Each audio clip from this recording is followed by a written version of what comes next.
Hello everyone, welcome to our YouTube channel Chemistry Academy. Myself Jitendra Chaudhary. हम बात कर रहे थे जनरल ऑर्गेनिक केमिस्ट्री के अंदर इंटरमीडिएट की, और इंटरमीडिएट के अंदर हम बात कर चुके हैं कार्ब फ्री रेडिकल की और कार्ब कैटायन की। आज हम पढ़ेंगे कार्ब एनायन यानी कि कार्ब ऋणायन की अपन बात करेंगे। ठीक है, कार्ब ऋणायन का मतलब अपने पास में कार्बन के ऊपर नेगेटिव चार्ज आ जाता है। ठीक है, इसके पास 3 बॉन्ड पेयर और एक नेगेटिव चार्ज। ठीक है, यहां पर ये अपने पास में कैसी स्पीसीज है, ये अपने पास में एक आयनिक स्पीसीज होती है। और इस आयनिक स्पीसीज की फॉर्मेशन, यदि हम बॉन्ड क्लीवेज की बात करते हैं तो बॉन्ड क्लीवेज के अंदर हमने होमोलाइटिक हेटेरोलाइटिक अपन ने चेक किया था, तो हमने देखा था कि हेटेरोलाइटिक बॉन्ड क्लीवेज जो होता है उसमें आयनिक स्पीसीज की फॉर्मेशन होती है। तो यहां पे अपन ये देखते हैं कि कार्ब एनायन की जो फॉर्मेशन होती है ये हेटेरोलाइटिक बॉन्ड क्लीवेज के कारण होती है। क्लियर है। अब यहां पर अपन ये चेक करते हैं कि इसके आउटर मोस्ट सेल में नंबर ऑफ इलेक्ट्रॉन कितने होते हैं। तो हम यहां पे ये देखते हैं कि इसके पास 3 बॉन्ड पेयर हैं और एक लॉन पेयर इसके पास में प्रेजेंट होता है। ठीक है, 3 बॉन्ड पेयर और एक लॉन पेयर, यानी कि यहां पर इसके पास आउटर मोस्ट सेल में टोटल नंबर ऑफ इलेक्ट्रॉन 8 होते हैं, यानी कि बाह्यतम कोश में कुल 8 इलेक्ट्रॉन होते हैं। ठीक है, इसके बाद हम बात करते हैं कि इसके हाइब्रिडाइजेशन या इसकी शेप कैसी होगी। ठीक है, अब यहां पर अपन कंडीशन अप्लाई करते हैं कि यदि हम नॉर्मल कंडीशन में बात करते हैं तो नॉर्मल कंडीशन में इसका हाइब्रिडाइजेशन sp3 होता है। कैसे, यानी कि इसके पास 4 sp3 हाइब्रिड ऑर्बिटल होते हैं। और किस तरह से कैलकुलेट करते हैं, bond pair plus lawn pairs. ठीक है, 3 बॉन्ड पेयर है इसके पास में और एक लॉन पेयर, टोटल 4, यानी कि 4 हाइब्रिड ऑर्बिटल। और यदि 4 हाइब्रिड ऑर्बिटल होते हैं अपने पास में तो हम लिखते हैं sp3 संकरण लिखते हैं। ठीक है, तो इसका sp3 संकरण होता है, एक लॉन पेयर प्रेजेंट होता है। तो जैसे अमोनिया की स्ट्रक्चर होती है ठीक उसी तरह से इसकी भी शेप होती है अपने पास में, पायरामिडल शेप होती है। ठीक है, फॉर एग्जांपल अपन ये कहें CH3- CH3 CH2- इस तरह से। ठीक, लेकिन यदि हम कंडीशन अप्लाई कर देते हैं कि कार्ब एनायन जो है अपने पास में ये जिस एटम से अटैच है वो एटम डबल बॉन्डेड या ट्रिपल बॉन्डेड से अटैच है। ठीक है, तो उस कंडीशन में इसका हाइब्रिडाइजेशन sp2 होगा। ठीक है, यानी कि अपने पास ये एग्जांपल है कि यदि अपने पास नेगेटिव चार्ज इससे डबल बॉन्ड अटैच है तो ये नेगेटिव चार्ज रेजोनेंस में पार्टिसिपेट करता है। और जब रेजोनेंस में पार्टिसिपेट करेगा तो ये नेगेटिव चार्ज पाई बॉन्ड का होगा। और कभी भी जब हाइब्रिडाइजेशन कैलकुलेट किया जाता है तो इसका फॉर्मूला होता है अपने पास में बॉन्ड पेयर यानी कि सिग्मा बॉन्ड की बात करते हैं अपन प्लस लॉन पेयर की बात करते हैं। सिग्मा बॉन्ड देखा अपन ने, लॉन पेयर देखा, तो यहां पे इस समय लॉन पेयर नहीं है, हम पाई बॉन्ड की बात नहीं करते। ये नेगेटिव चार्ज रेजोनेंस में पार्टिसिपेट करने के कारण ये जो लॉन पेयर था ये पाई बॉन्ड का लॉन पेयर बन जाता है। इसलिए ये रेजोनेंस के कारण यहां पर संकरण में पार्टिसिपेट नहीं करता। और जब संकरण में पार्टिसिपेट नहीं करता है उस कंडीशन में इसका संकरण sp2 होता है। और यहां पर जो लॉन पेयर प्रेजेंट होता है ये अनहाइब्रिड p ऑर्बिटल के अंदर प्रेजेंट होता है। ठीक इसी तरह से अपने पास में ये यहां पे नेगेटिव चार्ज इसके साथ रेजोनेंस में पार्टिसिपेट करता है, ये नेगेटिव चार्ज यहां पर डबल बॉन्ड रेजोनेंस में पार्टिसिपेट करता है। क्लियर है। इसका एक स्पेशल केस होता है, उस केस की हम बात करते हैं। केस है अपने पास में CH ट्रिपल बॉन्ड C पे नेगेटिव चार्ज, इसकी अपन बात करते हैं। ठीक है, अब यहां पर यदि अपन चेक करते हैं तो ट्रिपल बॉन्डेड कार्बन पे ही नेगेटिव चार्ज है, तो इस कंडीशन में इसका हाइब्रिडाइजेशन sp होगा। क्यों, क्योंकि यहां पर इसके पास एक बॉन्ड पेयर होगा और एक इसके पास में लॉन पेयर होता है। इसलिए यहां पे total number of hybrid orbital 2 होते हैं और 2 के लिए हम sp संकरण को चेक करते हैं। तो ध्यान रखना ये इसका स्पेशल केस है कि यदि अपने पास इस जगह पर संकरण पूछा जाता है तो इसका संकरण sp संकरण होगा। क्लियर है। इसके बाद हम बात करते हैं इसकी स्टेबिलिटी की, और स्टेबिलिटी की अपन बात करते हैं तो यहां पर इसके आउटर मोस्ट सेल में नंबर ऑफ इलेक्ट्रॉन 8 होते हैं।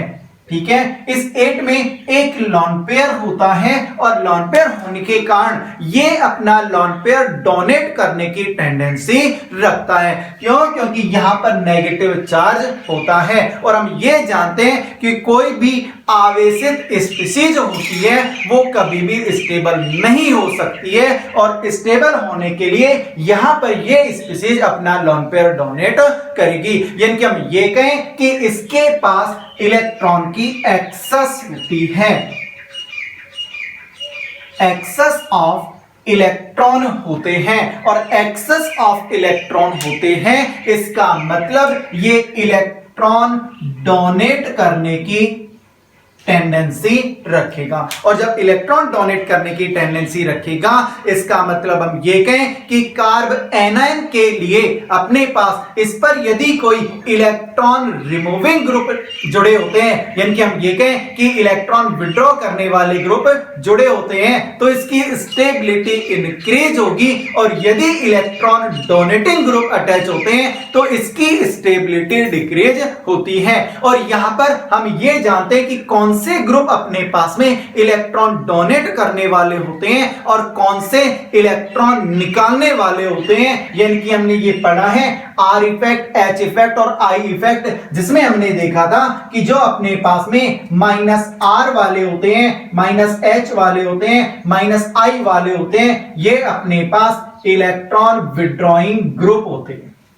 ठीक है, यानी कि इलेक्ट्रॉन को अपनी ओर निकालते हैं, यानी कि इसका मतलब इसके पास अधिकता है, इस पर कम किए जा रहे हैं, यानी कि इसकी स्टेबिलिटी को इंक्रीज कर रहे हैं। इसलिए कार्ब एनायन की जो स्टेबिलिटी होती है ये डायरेक्टली प्रोपोर्शनल होती है। ठीक है, इसके जस्ट अपोजिट में अपन बात करते हैं तो हम ये जानते हैं कि प्लस आई, प्लस एच और प्लस आर वाले ग्रुप होते हैं ये इलेक्ट्रॉन रिलीजिंग ग्रुप होते हैं, यानी कि ये इलेक्ट्रॉन देते हैं। और कार्ब एनायन के पास पहले से इलेक्ट्रॉन की अधिकता होती है और उस पर इलेक्ट्रॉन देने वाले ग्रुप और जुड़े हुए हैं। ठीक उसी तरह से यानी कि आपने भरपेट खाना खा लिया, उसके बाद आपको और खाना खिलाया जा रहा है, आप कुछ थोड़ा बहुत और खाएंगे लेकिन फिर आपको और खिलाया जा रहा है, इनकी बार बार आपको खिलाया जा रहा है, तो एक कंडीशन आपकी ऐसी होगी कि आप हाईली अनस्टेबल हो जाओगे। ठीक वही कंडीशन इसके पास होती है कि कार्ब एनायन के पास इलेक्ट्रॉन की एक्सेस होती है और ये ग्रुप इलेक्ट्रॉन देने वाले होते हैं, यानी कि ये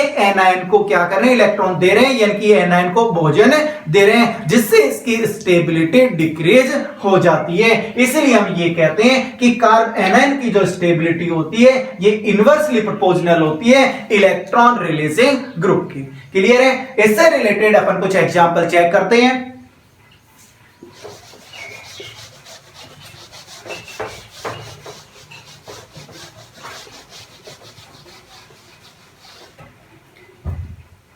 हम एग्जाम्पल चेक कर रहे हैं अपने पास में CH3 CH2 माइनस, एक example CH3 CH CH3 minus, CH3 CH3 CH3 minus. हम ये कहें कि इनमें से कौन स्टेबल होगा तो हम ये जानते हैं कि CH3 और इस CH3 का कौन सा इफेक्ट होगा अपने पास में, तो इस CH3 का होता है अपने पास में प्लस आई इफेक्ट। तो यहां पर एक प्लस आई है, यहां पे दो प्लस आई है और यहां पे तीन प्लस आई है, यानी कि यहां पर एक प्लेट भोजन दिया जा रहा है तो कुछ कंडीशन में आप थोड़ा बहुत खा लोगे, लेकिन यहां पे दो और ज्यादा दिया जा रहा है, यहां पे सबसे ज्यादा। इसलिए इनकी जो स्टेबिलिटी का ऑर्डर होगा वो होगा ए, बी और सी, ये इनकी स्टेबिलिटी का ऑर्डर होगा। ठीक है, इसी तरह हम एक और चेक करते हैं। हम बात करते हैं एक ये है मेरे पास में,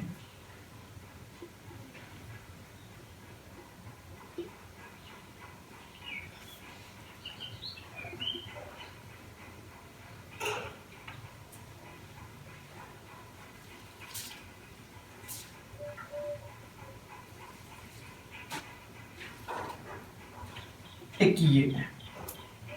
ठीक है, इसकी अपन बात करते हैं। तो देखिए यहां पर अपने पास NO2 ग्रुप का माइनस, फ्लोरीन का -I और क्लोरीन का -I, ये ठीक है। और -I के कारण स्टेबिलिटी क्या है, इंक्रीज होती है। तो देखिए अब यहां पर चेक कीजिए, यहां पे Cl डायरेक्ट CH2 नेगेटिव से अटैच है, जबकि यहां पर F और इधर NO2 ये डायरेक्ट CH2 से अटैच नहीं होते हैं। तो यहां पर अपन क्या करेंगे कि यदि अपने पास में I इफेक्ट अलग अलग प्रकार से लगता है, तो हमने पढ़ा था कि सबसे पहले क्वेश्चन को R से, फिर L से, फिर I के अकॉर्डिंग सॉल्व करते हैं। और यदि I इफेक्ट डिफरेंट टाइप का है तो DNP सबसे पहले डिस्टेंस के अकॉर्डिंग, फिर नंबर के अकॉर्डिंग, फिर पावर के अकॉर्डिंग सॉल्व करते हैं। तो यहां पर डिस्टेंस सबसे कम कहां पे है, इस जगह पर, इसलिए सबसे ज्यादा -I इस जगह पे होगा। नहीं कि यहां पर कभी दिमाग में है कि यहां पे दो -I के ग्रुप अटैच होते हैं। तो ध्यान रखना I इफेक्ट जो होता है वो डिस्टेंस इंक्रीज होने पर डिक्रीज होता है। इसीलिए हम कहते हैं कि सबसे पहले डिस्टेंस के अकॉर्डिंग क्वेश्चन को सॉल्व करेंगे, फिर नंबर के अकॉर्डिंग, उसके बाद पावर के अकॉर्डिंग क्वेश्चन को सॉल्व किया जाता है। तो यहां पर अपने पास सबसे ज्यादा स्टेबल होगा C, ठीक है, क्योंकि डिस्टेंस कम है। अब इसके बाद हम दोनों में चेक करते हैं, तो ये अल्फा पोजीशन के ऊपर -I के ग्रुप अटैच होते हैं। तो अब अपन चेक करेंगे नंबर कहां पे सबसे ज्यादा है, तो यहां पे 2 नंबर है और यहां पे एक ही नंबर है, यानी कि फिर अपने पास में B और सबसे लास्ट में A होगा। ये इनकी स्टेबिलिटी का ऑर्डर होता है। और यदि इसी में मैं एक एग्जांपल और ऐड कर दूं कि यदि मेरे पास ये है, ठीक है, तो इस कंडीशन में अब यहां पे भी क्या है, वही -I का है, ठीक है, लेकिन डिस्टेंस की अपन बात करते हैं तो यहां पे सिमिलर है, दोनों में एक एक ग्रुप अटैच है, ठीक है। अब इन दोनों में से किसकी स्टेबिलिटी ज्यादा होगी, तो अब क्या चेक करेंगे, नंबर के अकॉर्डिंग चेक कर दिया तो अब पावर चेक करेंगे। पावर दोनों में से किसका सबसे ज्यादा -I लगता है, तो हम जानते हैं NO2 का -I ज्यादा होता है, इसलिए NO2 वाला एक ही जो स्टेबिलिटी होगी वो D के कंपेयर में ज्यादा होगी। ये इसकी स्टेबिलिटी का ऑर्डर होता है अकॉर्डिंग टू I इफेक्ट की अपन बात करते हैं। क्लियर है। इसके बाद यदि अपने पास एक और एग्जांपल चेक करते हैं, हम बात करते हैं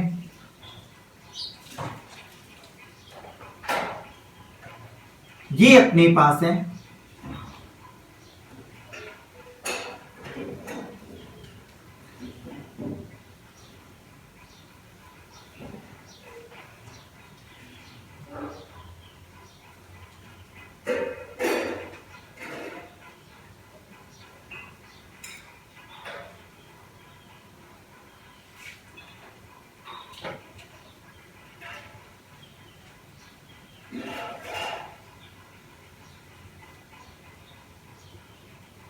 एक ये है मेरे पास में, ठीक है। अब इनके स्टेबिलिटी का ऑर्डर क्या होगा, तो ध्यान दीजिए, सबसे पहले अपन ये चेक करेंगे कि यहां पे जो ग्रुप अटैच हैं ये ग्रुप कौन सा इफेक्ट लगाते हैं, ठीक है।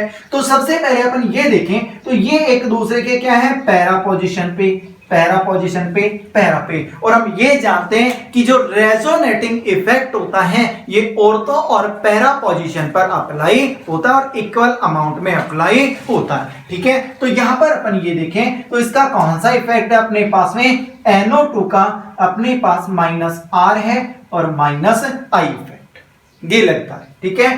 OH की अपन बात करते हैं तो इसका +R लगेगा और साथ में इसका -I लगेगा।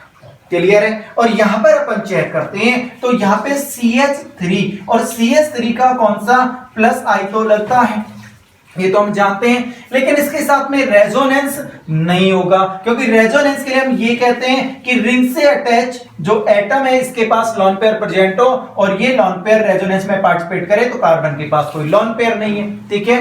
दूसरी कंडीशन हम कहते हैं कि रिंग से अटैच एटम के पास में कोई लोन पेयर प्रेजेंट नहीं होना चाहिए, लेकिन अपने से मोर इलेक्ट्रोनेगेटिव एटम के साथ में पाई बॉन्ड की फॉर्मेशन करता हो। तो यहां पे अपन देखते हैं तो ये मोर इलेक्ट्रोनेगेटिव एटम से पाई बॉन्ड की फॉर्मेशन भी कैरी नहीं करता है, तो रेजोनेटिंग इफेक्ट नहीं है। लेकिन हमने ये पढ़ा था कि हाइपर कॉन्जुगेशन जो इफेक्ट होता है ये भी एक टाइप का रेजोनेटिंग इफेक्ट होता है। तो यहां पर जो CH3 है, इस CH3 का H इफेक्ट लगता है, और H कौन सा, प्लस H। कैसे लग रहा है, दिख नहीं रहा होगा आपको, तो ये देखिए यहां पे अपन ये देखते हैं, ये डबल बॉन्ड, इससे अल्फा पोजीशन और अल्फा पे अल्फा हाइड्रोजन, इसको चेक करते हैं, इसी से तो इसकी फॉर्मेशन हुई है, इसलिए यहां पर इसका कौन सा प्लस H इफेक्ट होता है। ये सब कुछ चेक कर लिया। अब ये चेक करते हैं कि इसकी स्टेबिलिटी ज्यादा होगी, किसकी कम होगी।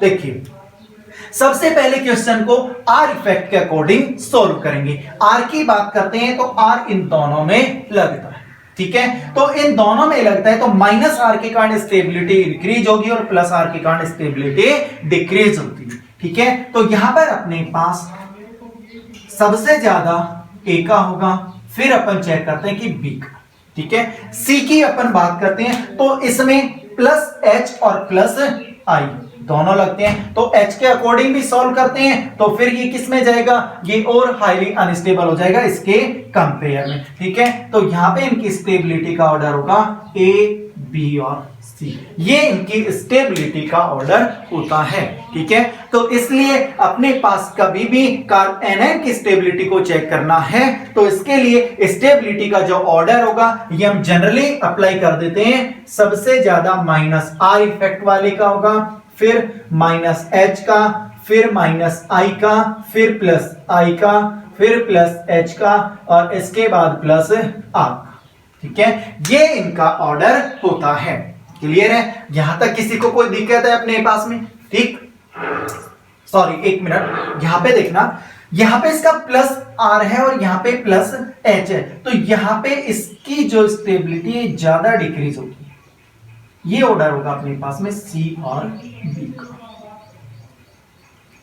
ठीक है, ये इसका ऑर्डर होता है। क्लियर है, तो ये अपने पास में कार्ब एनायन की स्टेबिलिटी का ऑर्डर होता है। इसके बाद हम बात करते हैं किसकी फॉर्मेशन कैसे कैसे कर सकते हैं, तो इसकी फॉर्मेशन कर सकते हैं हम डी कार्बोक्सिलेशन यानी कि वी कार्बोक्सिलीकरण। ये कराया जाता है अपने पास में कार्बोक्सिलिक अम्ल का सोडियम लवण लेते हैं और इसको सोडा लाइम के साथ में जब गर्म किया जाता है तो यहां से CO2 का रिमूवल हो जाता है और साथ में इस कार्बन के ऊपर नेगेटिव चार्ज कार्ब एनायन की फॉर्मेशन हो जाती है। अब आगे क्या बनेगा वो अपनी बाद की बात होती है, ठीक है। फिर अपने पास हम ये देखते हैं फॉर्मेशन यानी किससे करते हैं, फ्रॉम कार्बोनिल कंपाउंड से। कार्बोनिल कंपाउंड अपने पास में एल्डिहाइड और कीटोन होते हैं, तो हम ये कहते हैं कि ये CO है, इसके कंपेयर में ये अल्फा पोजीशन पे अपने पास में जो हाइड्रोजन होता है ये हाइड्रोजन एसिडिक नेचर का हाइड्रोजन होता है, ठीक है। ध्यान कीजिए जब हमने पढ़ा था रिएजेंट और रिएजेंट में हमने पढ़ा था इलेक्ट्रोफाइल और न्यूक्लियोफाइल की, जब अपन ने बात की थी तो वहां पे अपन ने ये कहा था कि सेंट्रल जो एटम होता है ये अपने से मोर इलेक्ट्रोनेगेटिव एटम के साथ में यदि पाई बॉन्ड की फॉर्मेशन करता है तो ये एक इलेक्ट्रोफाइल की तरह बिहेव करता है। फिर इसके बाद मैंने नोट डालकर ये बताया था कि यहां पर इसके कंपेयर में अल्फा पोजीशन जो होती है, इस अल्फा पोजीशन पे जो हाइड्रोजन अटैच होता है जिसे हम कह रहे थे अल्फा हाइड्रोजन, ये अल्फा हाइड्रोजन एसिडिक नेचर का होता है और एसिडिक नेचर का होने के कारण जब बेस की प्रेजेंस में रिएक्शन कराते हैं तो यहां से H प्लस का रिमूवल होता है, यानी कि इसका OH माइनस ये H प्लस H2O के रूप में रिमूव होता है और यहां पे कार्ब एनायन की फॉर्मेशन होती है। फिर हमने ये कहा था कि ये जो कार्ब एनायन बना अपने पास में इसे हमने कहा था कि ये एम्बाइडेंट न्यूक्लियोफाइल होता है। एम्बाइडेंट न्यूक्लियोफाइल क्यों होता है, क्योंकि यहां पर ये फिर से रेजोनेंस शो करता है जिससे अपने पास ऑक्सीजन पे नेगेटिव आ जाता है, ठीक है। इसलिए यहां पर भी अपने पास इसकी फॉर्मेशन होती है, कार्ब एनायन की फॉर्मेशन होती है। वहां पे पढ़ा था कि ये इसकी जो नेचर है एसिडिक नेचर, ठीक। नेक्स्ट अपने पास में फ्रॉम ऑर्गेनोमेटेलिक कंपाउंड, इसकी अपन बात करते हैं तो हम ये कहते हैं कि अपने पास जो मेटल होती है, मेटल से अटैच अपने पास में यदि कार्बन होता है तो ये बॉन्ड के इलेक्ट्रॉन लेकर जाता है, जिससे इसके ऊपर नेगेटिव चार्ज होता है। और यहां पर देखिए ये बॉन्ड होता है अपने पास में कोवेलेंट बॉन्ड होता है, और इस कोवेलेंट बॉन्ड के दोनों इलेक्ट्रॉन कार्बन एटम लेकर जाता है। तो ध्यान दीजिए, मेटल की हम प्रॉपर्टी के बारे में जानते हैं कि मेटल हमेशा इलेक्ट्रॉन डोनेट करती है ना, और यहां पर जब कार्बन है तो कार्बन इलेक्ट्रॉन ग्रहण करेगा, क्योंकि मेटल की तो नेचर ही अपने पास इलेक्ट्रॉन डोनेटिंग होती है, ठीक है। और मेटल के साथ में तो हम ये भी जानते हैं कि यदि हाइड्रोजन भी इसके साथ में अटैच होता है तो वो भी इलेक्ट्रॉन लेकर जाता है, जबकि कार्बन की इलेक्ट्रोनेगेटिविटी तो हाइड्रोजन से भी ज्यादा होती है, इसलिए ये इलेक्ट्रॉन लेकर जाता है और यहां पे कार्ब एनायन की फॉर्मेशन करता है। यहां पर ध्यान क्या रखना है अपने को, यहां पे ये ध्यान रखना है कि जो मेटल होती है अपने पास में, ये एक इलेक्ट्रॉन डोनेट करने वाली स्पीसीज होती है, यानी कि मेटल का एक इलेक्ट्रॉन डोनेट होगा, यानी कि दोनों इलेक्ट्रॉन एक इलेक्ट्रॉन बॉन्ड के अंदर इस कार्बन का ही होता है, तो मेटल हमेशा वन इलेक्ट्रॉन डोनर स्पीसीज होगी, ठीक है। इसके बाद हम बात करते हैं एरोमेटिक न्यूक्लियोफिलिक सब्स्टिट्यूशन रिएक्शन की। अब ArSN2 क्या है वो बाद में देखेंगे कि 2 का मतलब क्या है। फिलहाल अपन ये कह रहे हैं कि यदि अपने पास यहां पर रिंग के ऊपर कोई हेलोजन एटम अटैच है या कोई और ऐसा अपने पास में न्यूक्लियोफाइल अटैच है जो अपने